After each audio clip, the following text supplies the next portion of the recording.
So I told her, I said, who's driving? Are you taking a truck? No. Good. So I said, when whoever's vehicle drives underwater, it's not going to be on our insurance.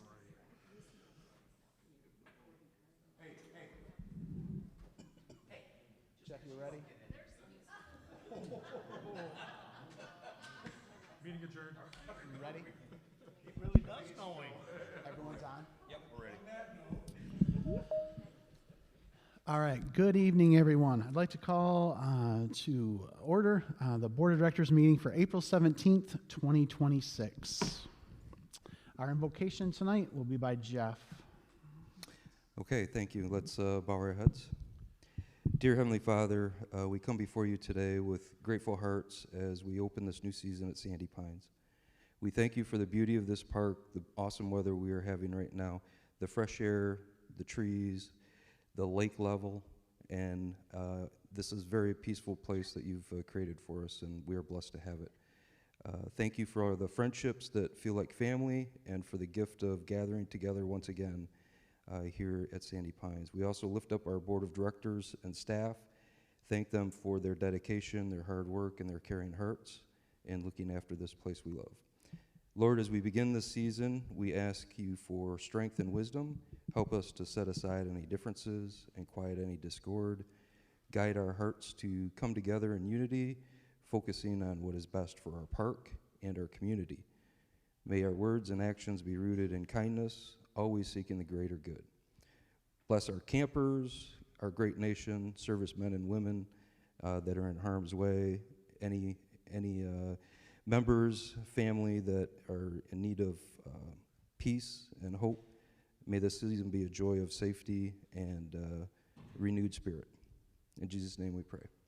Amen. Amen. If you would stand with me and do the Pledge of Allegiance. I pledge allegiance to the flag of the United States of America and to the republic for which it stands, one nation, under God, indivisible, with liberty and justice for all.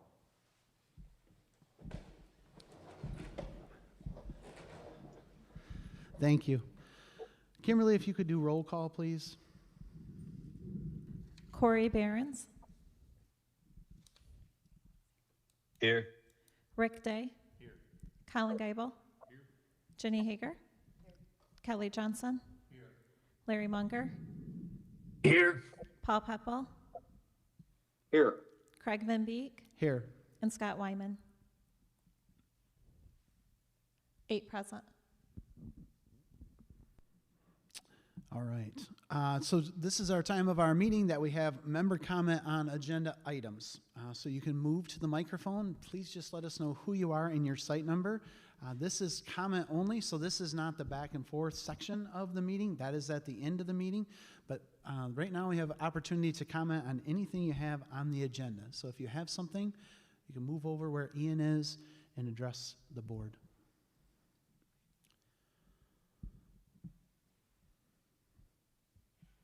So remember, you will have one more time in our meeting. All right. Seeing none, we will continue on. Jeff, approval of new park members. Okay, thank you.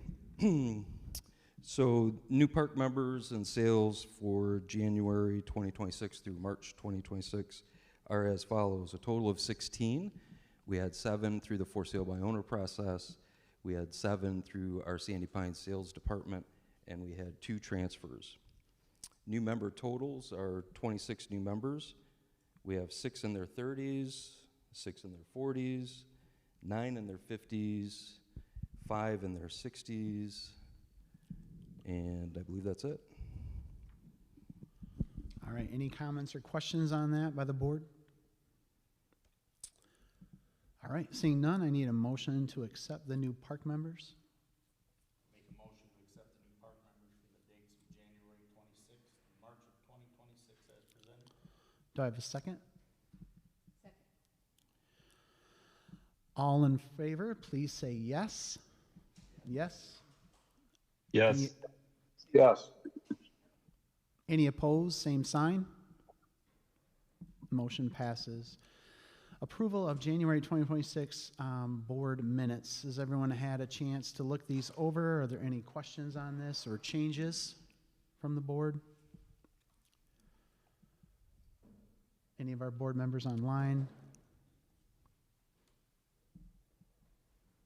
All right, then I will need a motion to accept the January 2026 board minutes as presented. Motion to accept. Kelly? Do I have a second? Second. All those in favor, please say yes. Yes. Yes. Yes. Any opposed, same sign. All right, motion passes. Finance, Sandy Pines Wilderness Trails. Kimberly, if you want to take over on this one.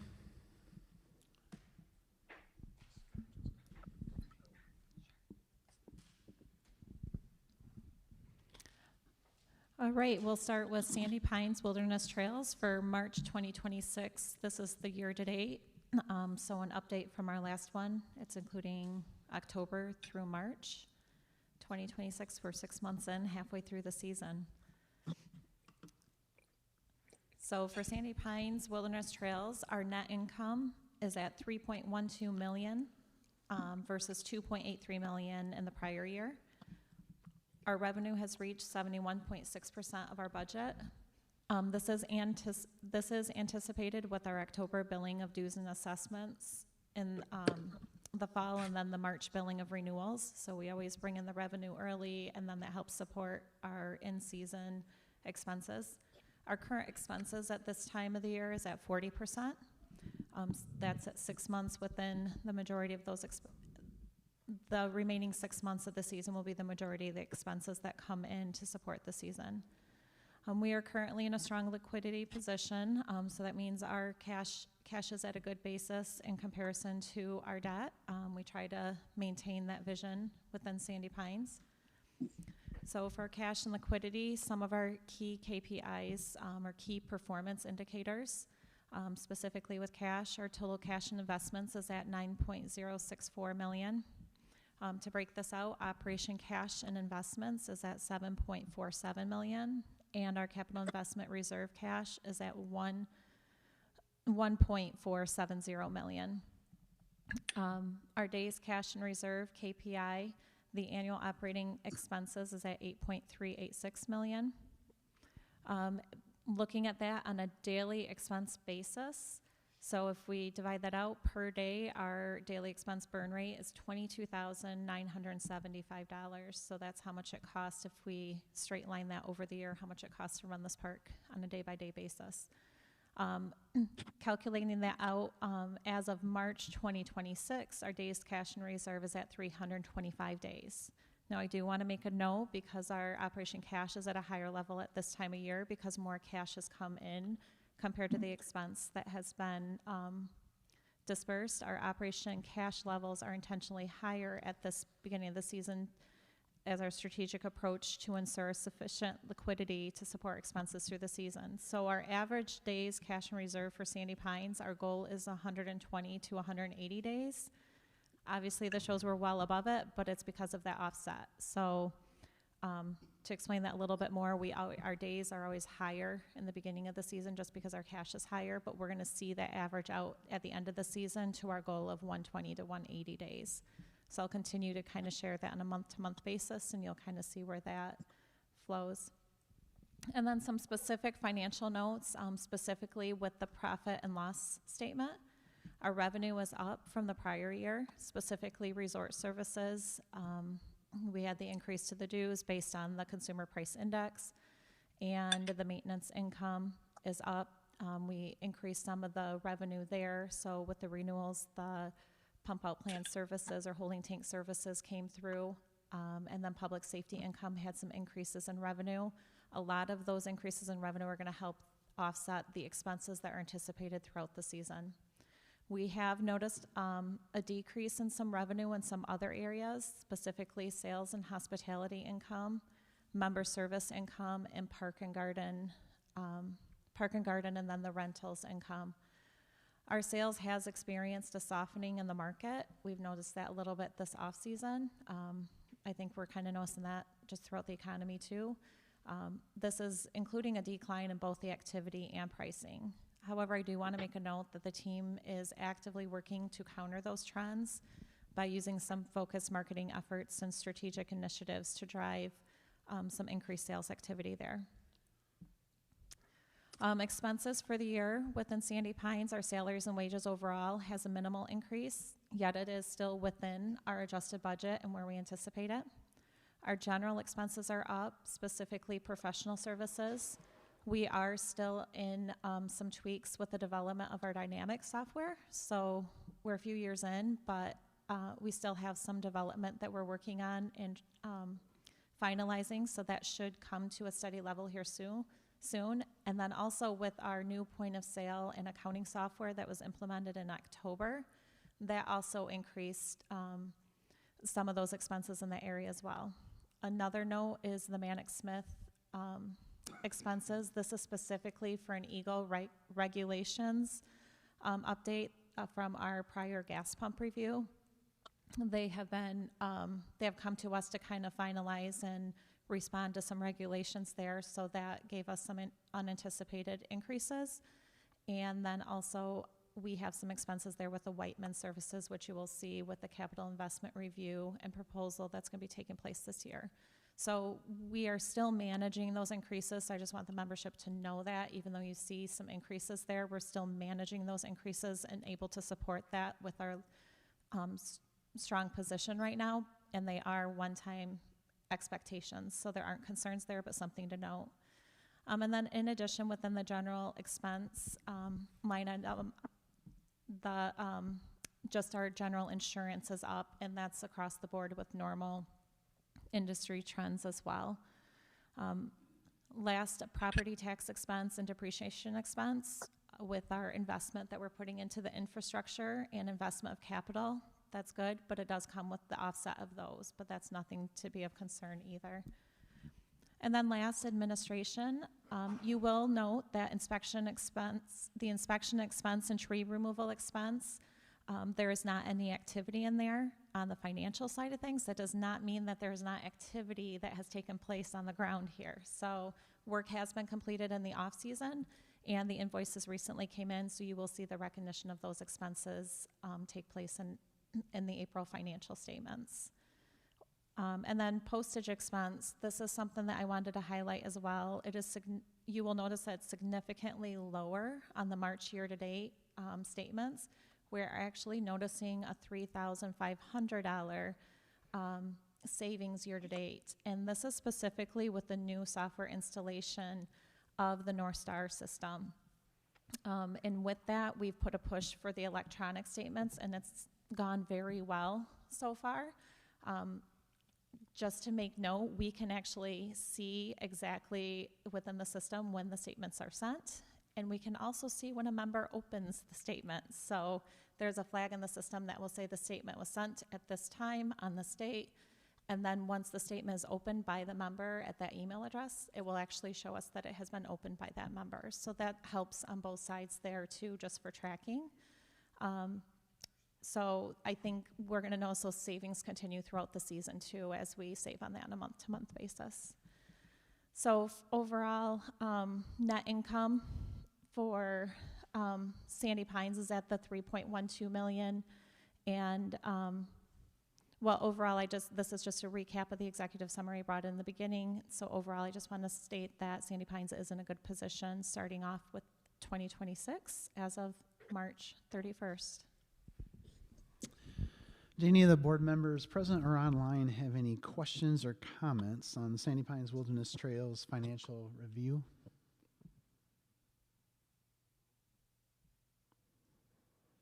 All right, seeing none, I need a motion to accept those. Just Sandy Pines, if I could. Make a motion to accept the year-to-date March of 2026 financial statements for Sandy Pines Wilderness Trails. Do I have a second? A second. Second. All in favor say yes. Yes. Yes. Yes. Can you turn them up a little bit? Any opposed, same sign? All right, motion passes. Kimberly, would you continue on with Lake Monterey Golf Course? Sure. So for Lake Monterey Golf Course, the financial review as of March 31st, 2026 year to date, our operational cash and capital reserve cash they are both up. This is an intentional strategy that we are working on to prepare for the upcoming irrigation system project. This is anticipated to take place in the fall of 2026. The fall of 26, spring of 2027. So more than likely the spring of 2027, but if possible, they will start it in the fall of 2026. Within the next few months, you will notice that there will be a payment of the material for that project. That material is estimating about $270,000. The reason we are purchasing it soon at the beginning of the season is that was a commitment with them to lock in the pricing, because if we wait until next spring, the way we're seeing prices go up, we could have some inflation on there, so they're gonna lock the pricing in for us with us purchasing that material early. The end of fiscal year 2025, we did lessen the payment on the note payable for phase 6, the phase 6 debt. This was intentional to conserve the operational cash short term, just so that we can take care of that project up front. And then the breakdown of the revenue year to date, revenue overall, we are seeing is down a little bit. This is specifically related to the renewed Sandy Pines Golf Assessment from the Sandy Pines membership. We did have that renew, and when we renewed that, it dropped from $150 per member to $125 per member. $25 of that is staying in the asset reserve account for the golf course, and the operational income per member is dropped from $100 per member, or from $125 per member to $100 per member. So this total reduction is about $54,075 on the operational side of income for Sandy Pines for the fiscal year. But I do want to note, green fees are up, so we are noticing some increases there. In addition, administration is currently working on the final steps of the Class C liquor license approval at the golf course. We finished an on-site interview in the last week out there, and currently just through this week also following up on some final documents for certification as well, so we're continuing to push that through. And then a breakdown of the expenses year to date. Operational expenses overall are down. Salary expense is up minimally, but within budget. However, the repair and maintenance is down with the anticipation of the upcoming irrigation system replacement project that I mentioned earlier. The repairs that we're looking at are not necessarily long-term, but instead we're focusing on the short-term repair to get us to the installation of that project. So overall, Lake Monterey Golf Course is in a good position starting out the fiscal 26 season as of March 31st. Any questions or comments on Lake Monterey Golf Course report from any board members? Seeing none, I need a motion to accept Lake Monterey Golf Course's financial review. I make a motion to accept the year-to-date March 2026 financials for Lake Monterey Golf. I'll support the motion. All in favor say yes. Yes. Yes. Any opposed, same sign. Motion passes. Thank you, Kimberly. Executive personnel comments from myself. It is wonderful to see you guys here tonight. I want to tell you that how much the board appreciates each of you. I appreciate the board and all the work that they've done this off season. We don't meet continually through the off season, but we have met. We continue to work with some of the committees. I want to thank them as well. Our rules committee met last Saturday. I want to specifically thank them for coming in to try to expedite some of the changes that are coming for us, just for the betterment of all of us, some new rules. And so I want to thank them as well, and just our staff getting everything ready for the year. I appreciate all the work in the off season so that we can come here and find a beautiful park. The lake's full, as Jeff said. The roads are full. The golf course is full. The fields are full. I think we have enough water for the moment. But that's all from me. It's just I'm excited for a new year, and I just want to thank everyone that's put effort in this off season, and our staff as well. Jeff? Thank you, Craig. Yeah, I would like to welcome everybody back to 2026. Excited to have another good year here at Sandy Pines. We've done a lot of stuff behind the scenes. Normally, Kimberly and I were talking about, normally we have a large major project, a North Shore building, a bridge, a pool. This year was a lot of behind the scenes stuff. So what did we work on? Let me tell you. So we did take some feedback. At the end of every season, we send out surveys to members, and we do read that feedback, read those surveys, and one of the things that popped up at the top of the list is, hey, the flea market, do we need to rethink that? It's kind of the same old at times, maybe not a lot of people flowing through there. So Ian, Abby, the staff, we're doing a vendor craft show. We are moving it from the morning to starting at noon and going through 6, 7 o'clock at night. So again, we're trying to come up with things to spice it up and generate some excitement. It becomes a multifaceted event. So there's going to be food trucks there. You'll start with vendor craft booths. We have people outside of Sandy Pines, non-members, they have signed up. Members can sign up. There's a discount for the members to sign up. And there's just a lot of new stuff that I think we'll see. You're going to see some food trucks there. We are also going to have some concerts. We did talk to Chapel. Hey, what's the concern about the pancake breakfast? Chapel felt there would be no concern with moving this to the afternoon. I mean, let's be honest. If we're hungry for breakfast, we're going to the Chapel for those big pancakes. So we didn't see any concern with that. So be sure to check out the calendar on Sandy Pines. So that's going to change. Memorial Day is booked. We are completely booked. We had to turn people away for Memorial Day. So we're excited to see how this turns out. Try it and see, right?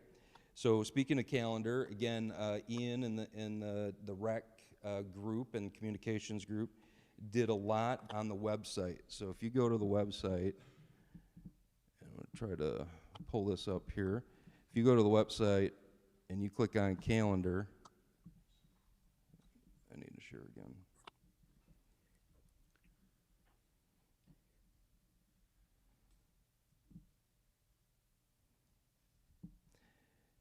This whole section here is new. So you can sort by event category. You can sort by age. You go, hey, I have teenagers. What are they doing in the park for teenagers? You can sort through the dates. It gets very specific. It helps streamline what you're looking for. The team did a lot of great stuff on the website to help locate events. We always challenge members, campers, guests. There's nothing to do in the park. There's a ton of stuff to do in our park. So again, the team did a really good job reorganizing the calendar. And the salon, so Kendra, back at the salon, I think she's been here 20 years. She decided not to renew her lease at the salon, so the salon is not there any longer. So we are attempting to put a coffee bar and pastry in that area. So we've got some pastry, donut casing, display cases coming in. We're going to work on getting an espresso machine, do some specialty coffees, and cook the pastries over at the cafe, move those over. So we're working with the health department to do that. So just some of the things that, and again, this has been based on feedback from members. So we're going to try it, see. Staffing, so the seasonal staff are returning. You're going to see a lot of familiar faces. We do have some sprinkled in new faces there. So we're getting them to hit the ground running on the new system, and it's really great just to see the park come alive. It was a little squashy with the rain, but today the golf carts were buzzing, so it's great to see everybody around, and looking forward to a great year. So thank you. All right, next on our agenda tonight, we have a short executive session that we have to move into. So what we do during that is we move into the other room. We will not be gone very long. And so out here, we'll make a motion to move into executive. So we'll go into there, have the conversation, come back out, make a motion to come back out of executive to open, we'll have a motion to accept that and then to continue on. So it will not be a very long break. Jim is going to entertain with dancing and comedy. He didn't know that, so he didn't prep. So he's really going to be ready for you. But to move into our executive session, I need a motion if I can get that from someone.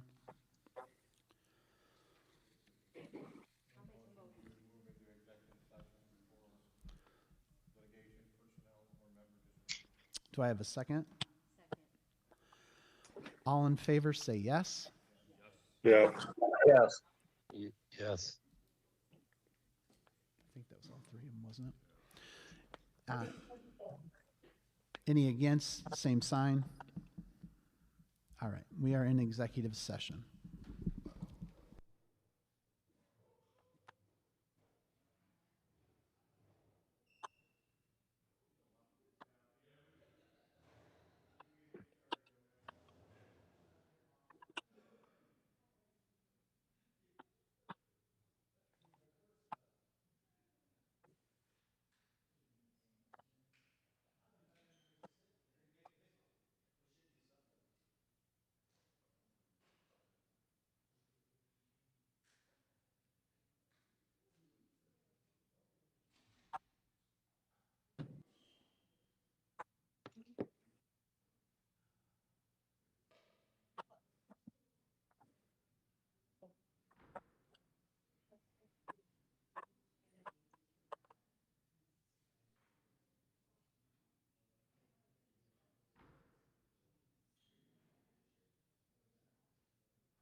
We'll wait just a second for them to sign back in, and then our board members that are remote have to sign back in. So take just a moment, because I don't want to do anything without them.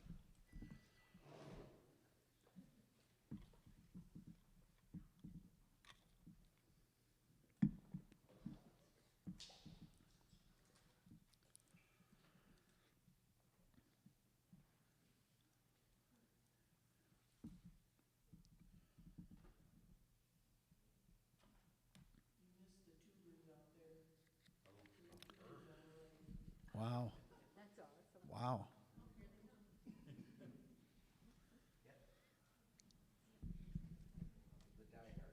Yeah. The water's got to be cold. Don't you think? Yeah.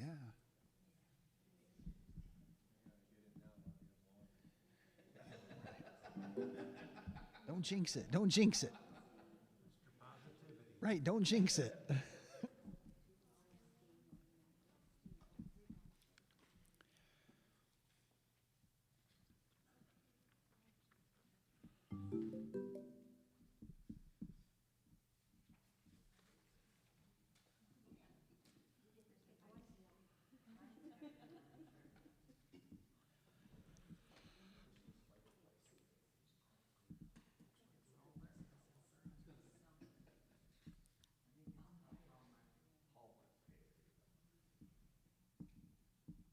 All set, Jeff?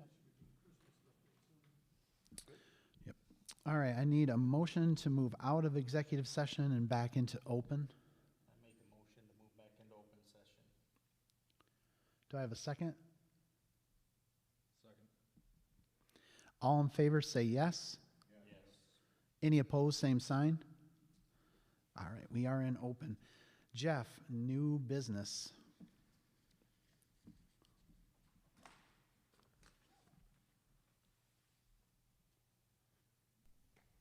Okay. New business. Thank you.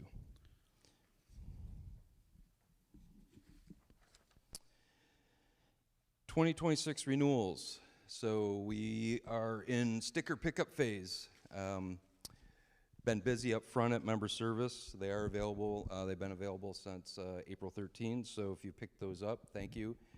We still have a lot of. They're coming in a blue envelope now. When you come and pick it up, we had some, again, feedback last year with when you throw it in the white one, it's in my statement envelope, it's on other envelopes, I threw them away by accident. So we changed the color for you, so they're readily available and identifiable. We will have a Saturday sticker pickup tomorrow at the administration building in the conference room like we normally do, 8 to noon, so we'll have individuals there. And again, just want to reiterate, only members can pick up the stickers we've had. This hasn't changed in a very long time. We have had associates, kids come and pick up the stickers. We've allowed that, and then we've had issues with accidents and things of that nature. So, and the members then stating we didn't know they were in the park picking up our stickers. So members, please have your stickers picked up by you and not your associates. Capital investment project. So this is going to be a huge focus for 2026.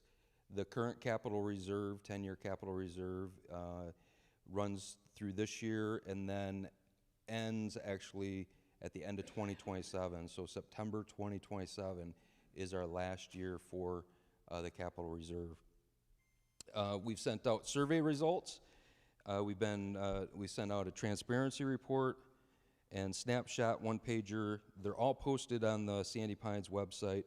If you go to the website, which I'm doing now and I should be sharing, if you go to the website, you scroll all the way down,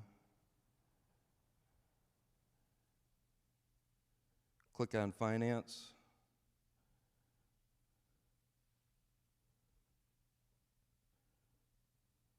Buy it.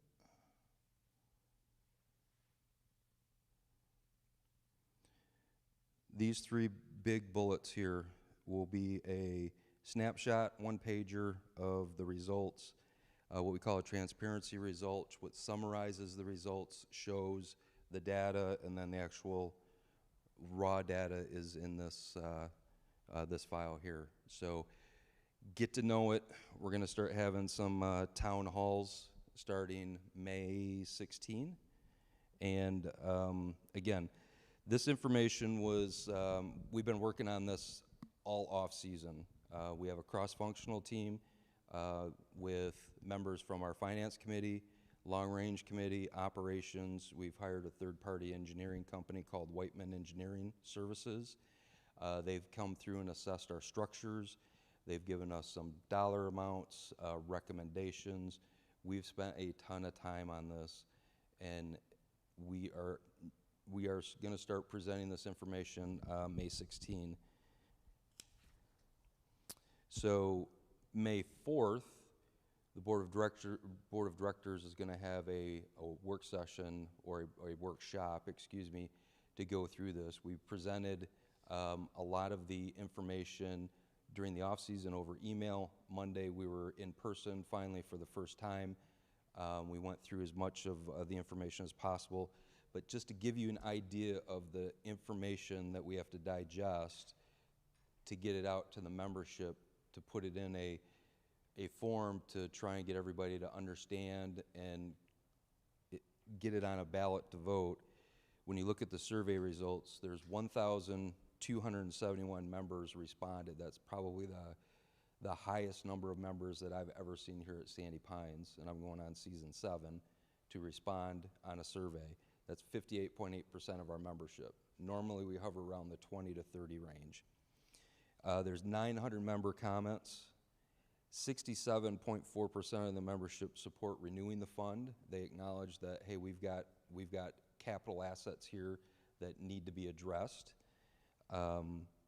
Lake items, lake wells, some of the lake, getting the weeds out of the lake, things of that nature. Lake items are the #1 item of importance that's bubbling up out of the survey when you see that. What we have to dig through is not only that, but there's 700 lines in a Gantt chart that we have to go through that has identified projects, costs, how do we fund those, and then there's roughly 9 different scenarios of what I'm a member, what's this going to cost me? How long is this going to be out here? There's 9 different scenarios that we got to go through to come up with the best option that we feel is going to be beneficial to the members in the park. So we still have some work to do, but we've been working hard at it, and that's why we're doing this a year in advance. Craig, I don't know if you want to say anything else on the capital investment.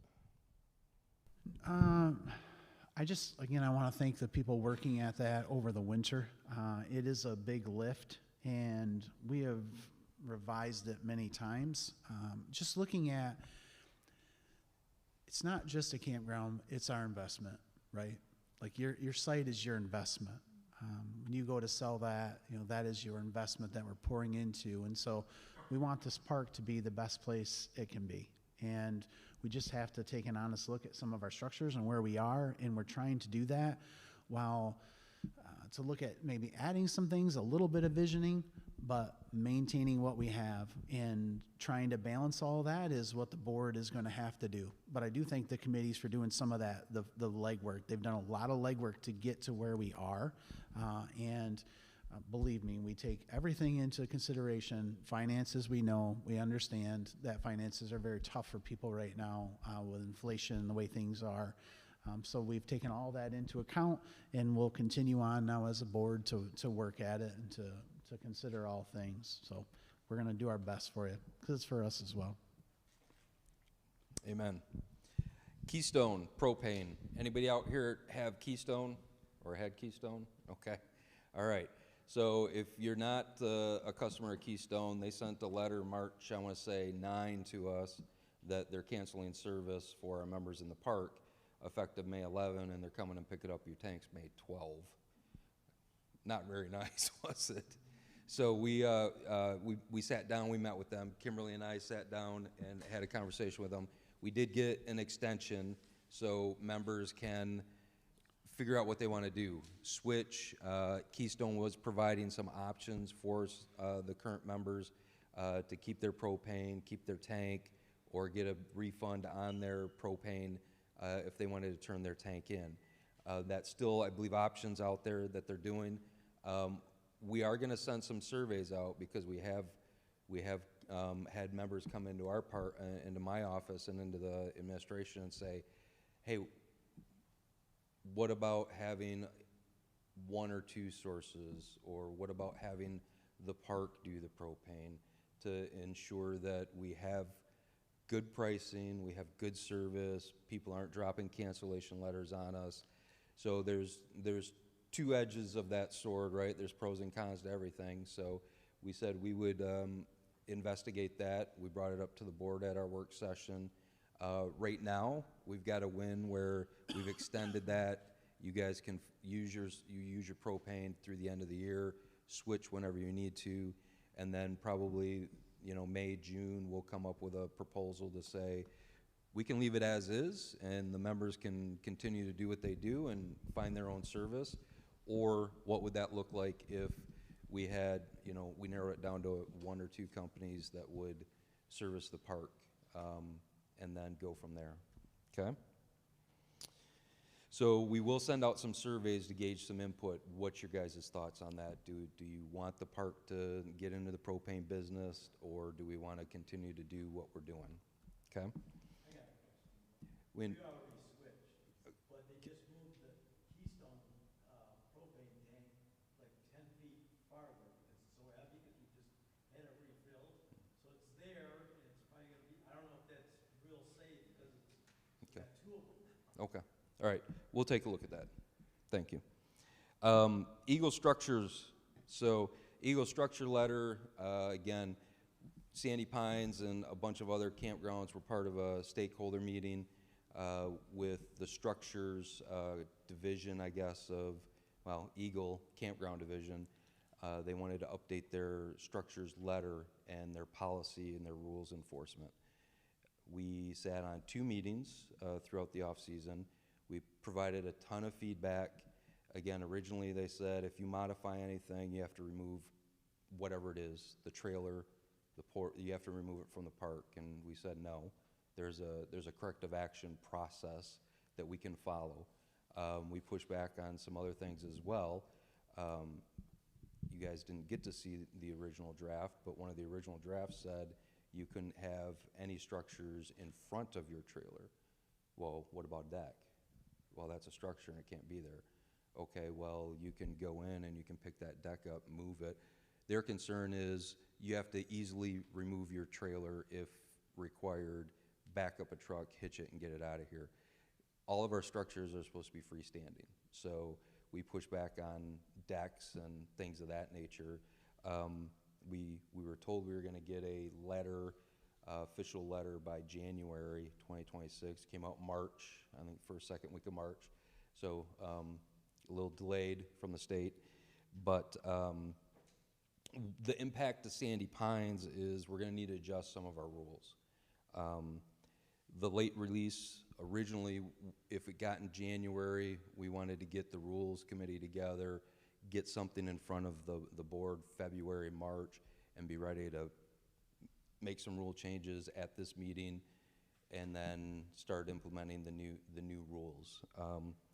The RAC, Craig already said, the Rules Advisory Committee met for about a 3-hour marathon Saturday, so thank you to them. We have approximately 6 to 8 rules that we're looking at right now that will need to be updated.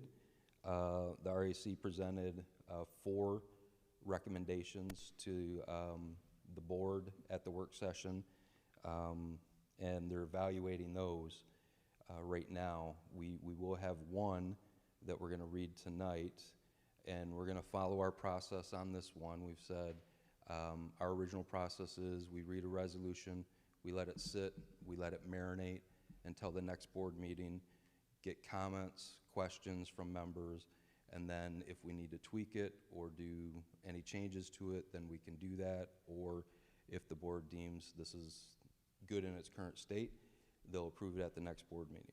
So we're going to read a resolution tonight. I want to be clear, though, that the majority of the rule changes that we worked out with the RAC are favorable.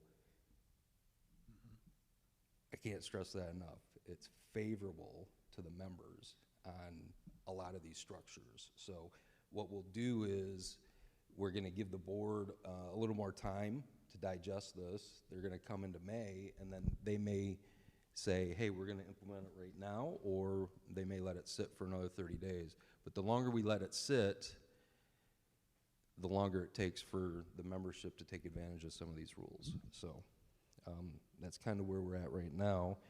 Moving into the one that we're going to read tonight, Resolution 041726A. Craig, if you want to take that one. Yeah, so this has been reviewed and recommended by our Rules Committee, and then will be voted on at our next board meeting. So resolution number 041726A, if you'll bear with me. Whereas the State of Michigan Eagle Letter dated January 29, 2026 states, the thermal envelope of a recreational unit must remain as originally designed. For example, doors and windows on a park model recreational unit cannot be removed between the recreational unit and the three-season room. These types of modifications nullify the manufacturer's ANSI 119.5 certification that is required under Administrative Rule 325.1551 for park model recreational units. Non-compliance may be corrected with a distinct timeline and remediation plan when identified. Whereas Rules Section 2, Site Development and Regulations, subsection B, camping units, does not address camping unit park model modifications or remediation. Number 11, thermal envelope integrity. The thermal envelope of any recreational unit must remain as originally designed and manufactured. Modifications that alter or compromise this envelope are strictly prohibited. Example, doors, windows, or walls on a park model recreational unit shall not be removed to create an open connection between the unit and an attached structure such as a three-season room. Such alterations void the manufacturer's ANSI A119.5 certification required under Administrative Rule 325.1551 and will render the unit non-compliant. Number 12, non-compliance and enforcement. Any recreational unit found to be non-compliant may be brought into compliance according to a defined timeline in a remediation corrective action plan approved by the park inspector and park president, particularly at the time of ownership transfer unless directly identified by the authority having jurisdiction, i.e. the township, local health, county health department, or state. A permit will be required to conform to non-compliance is corrected.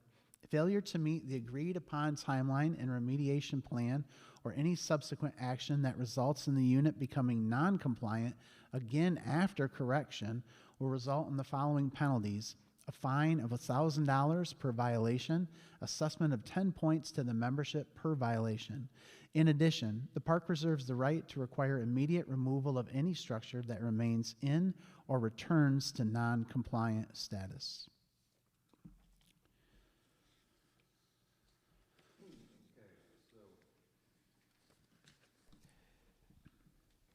Why is this important?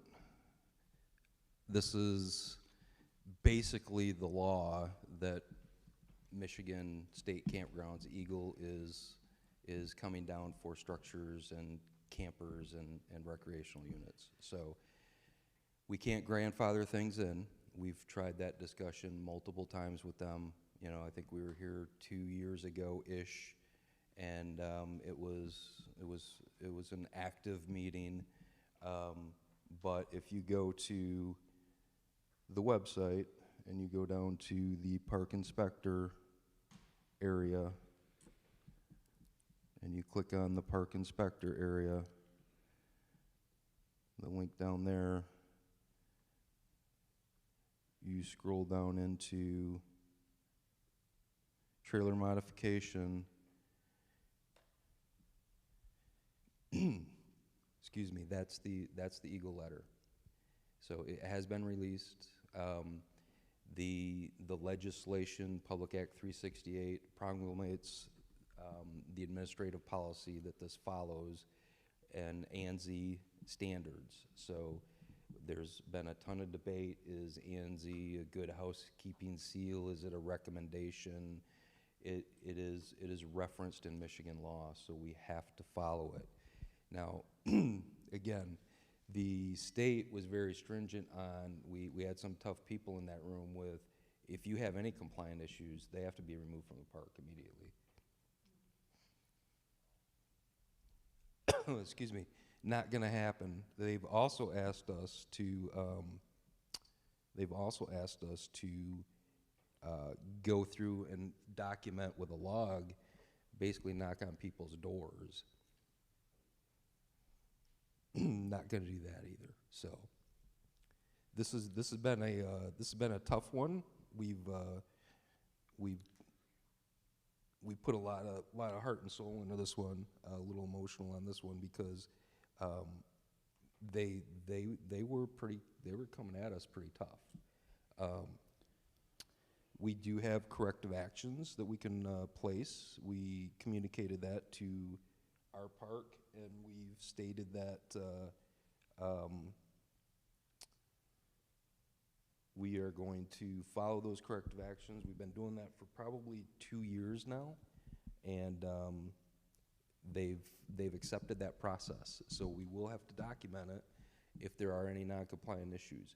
The permit that we're highlighting is a zero-cost permit.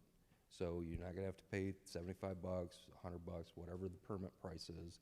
But we do need a permit because we gotta put it in the log, and the log is attached to our license.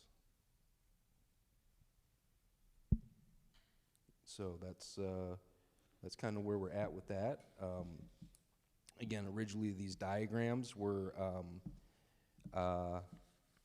structures in front here. They said no. We would agree with a shed. You still need to follow your 4-foot unobstructed path. Originally they were saying if you had a 3-season porch, you had to remove it from your trailer. How does that make sense? So we do have some things in here that are very favorable. Decking, size of sheds, garages, things of that nature. We've come back and said our campground sites are typically 40 by 80, so 3,200 square feet. A lot of your rules are for a 1,200 square foot campsite. So if we have more room, why can't we have more things, right? Maybe not necessarily more things, but larger things.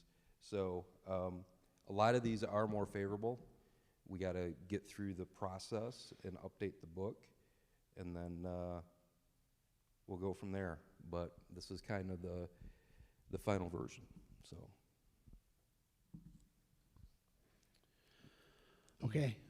Yeah, some of the changes are positives for, like I said, the membership. And so we'll try to, as a board, because I know you want to do projects and get some of these things started, we'll try to expedite that the best we can, but we want to make sure we go through that and be diligent with what we do, that we don't step in anything either. So, like I said, these are some really positive things. So this resolution will stay on review until our next board meeting.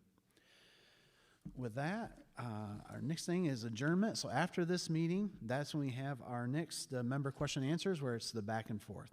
So I need a motion to adjourn our April 17, 2026 board meeting. So moved. Do I have support? Second.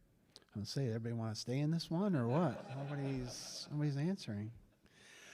All those in favor say yes. Yes. Any opposed, same sign. All right, this meeting is adjourned. We move into our second part, so I would ask you to move again to the microphone. Just identify who you are and your site, if you would. And then, as I said, this is a member back and forth. I know Jeff may have some online questions as well, and we'll do the best to answer your questions.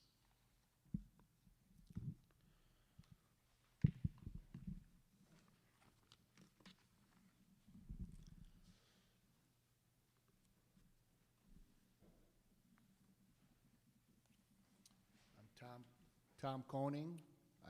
I'm on 620, and I just remember last year, I believe it was at the chapel, they were talking about the new structure for the the guests that we come in for the concerts. Something was mentioned about a fishing dock for special needs and stuff. Is that something that is still gonna happen, or is it happening, or? Yeah, no, good question. Thank you. So yes, that is still a project. We have submitted all of our information, drawings and things of that to our friends at Eagle, and we are waiting for Eagle permission and permit processing. Whereabouts is, you're planning on putting that? So if you look at where the kayak rentals are and then where the pump is that's Okay. spraying the water out, it's gonna be, what, about 100 yards out? It's gonna go out 50 feet, 50 feet. but it's going to be castable from the structure towards the nice cold water, Uh-huh. but it'll also be out of the way. The beautiful thing about it is, and what the state required us to do, is we have to, it is not a fishing dock, but we can't stop people from fishing there. It's a Okay. kayak dock. Okay, That's that's the what, okay. definition of It's a it. kayak launch. Kayak launch. Kayak launch. So the kayak launch had to be part of it. It's gonna make it very safe for people to rent a kayak and or bring your own kayaks down and launch them up there. Okay. But you will be able to, we've been able to add some structure underneath it, which is what they wanted to do after they didn't wanna do it. But now we can get some structure added underneath it, which will enhance the fishing. But, can't stop you from fishing off it. It's a kayak launch, but you're more than welcome to fish But on it. it will be accessible for special needs people Yes, that are in the it will park? be. At this point, it will be. Okay. That is one of the things Wheelchair we're and- waiting for final approval. Okay. They did not like how wide we wanted to make it. They claimed that a kayak launch doesn't have to necessitate accessibility of handicap, but we want it to. So that's that's part of the delay at this point. Yes. We pushed for it, yes. You're welcome. Thank you. Good question. All right, anybody else? I do have a couple of writing questions, so while you guys are thinking of your questions, I will, so Joe at site N364, when will there be real names for park neighborhoods, phase 1, 2, et cetera, sound like an unfinished construction project? So I know when I started here, well, that was one of the things that I kind of asked, wait a minute, you've got North Shore over here, and I always said Kingsford, because I thought that's where the grilling area was at, right? But I think it's Kingswood. So we've tried to restart this a couple of times, and just in full transparency, there hasn't been a lot of, giddy up, let's go do this. So we can try and do it again with a contest to name the ones that haven't been named yet, but we have tried a couple of times, and nothing's been jumping off of the page. Craig, I don't know if you have any comments on that. So who knew Phase 5 was called Kingswood? Let's be honest. Who knew Phase 4 is North Shore? That's what N stands for. And D, does everybody know what D stands for? Deerfield. Yeah, so there are a few names for them, but honestly, of all my time ever being here from the 70s, it's always been Phase 1, 2, 3, 4, 5, and then 6 later on. So I don't think we're totally opposed to the idea, but nobody uses the names currently. So Right. Brent from Site 5081, just want to thank all of you for being on the board and working for the members in the park. So, Board of Directors, thank you very much for that. If you want to give them a round of applause. And then the last one is from Richard at K035. And we get this question every year. Can anybody, every year at this time, anybody guess what it is? Yes, it is the pump outs. So, why are we paying for pump out a week before the water is turned on? Those who needed it should have gotten an emergency pump out. Meanwhile, the other 98% of people paid for a pump out that was an empty tank. Seems like a money grab and a waste of time and resources for the park. You can do better. Okay, so again, rinse and repeat. So we will look at this. The pump out plans do start the week we open. So if the 15th falls on a Monday, we have no issues. If the 15th falls on a Friday, we'll get write-in questions like this because the park won't pump everybody out on a Friday. The other thing that I don't think a lot of members understand is because we're closed October 15, we're closed, water gets shut off, people still have access to their sites. People will, and I apologize for maybe some grossness of this, but people will use their toilets during the off season, even though the water's not on. They will dump water jugs down there to let it sit until it pumps out because the CC near them isn't open. You know, they'll be out here ice fishing. We had some ice fishermen out here, snowmobiling, deer hunting.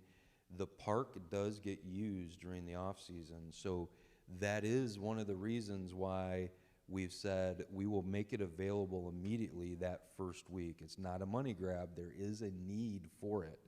And we've also taken a look at the data out of our dynamic system, what plans get used the most, and one of the plans that always bubbles up is that very first plan. Doesn't matter if the 15th is on a Friday and, you know, we open the park on a, you know, Wednesday, whatever, that very first plan with the very first available pump out is one of the top ones that people buy. There are other options.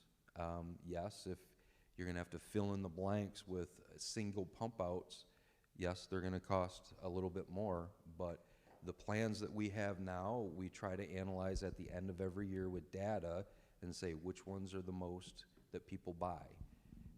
So again, maintenance will take a look at it at the end of the season, and if we can adjust it, we will.